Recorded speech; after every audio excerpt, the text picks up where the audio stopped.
So the first component is calculation. And I think for the majority of people, when they think of a math classroom or a math lesson, this is typically what you're thinking of.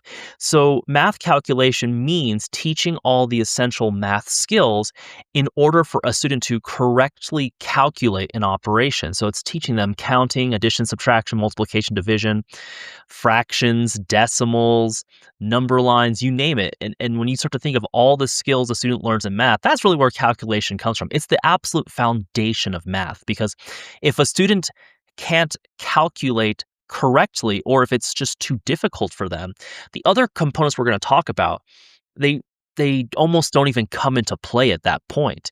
And I'm very old school with this, but I talk about calculation without a calculator. I mean that the student can do it on, let's say, paper, pencil, and nothing that just gives them the answer.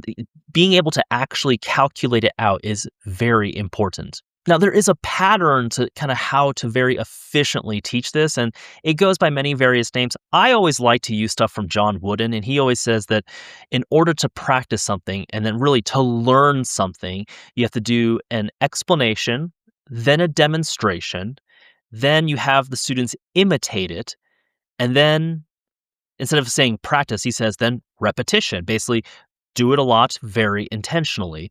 And that's how you learn any skill. And that's a really appropriate way in order to teach math, in order to teach math calculations as well.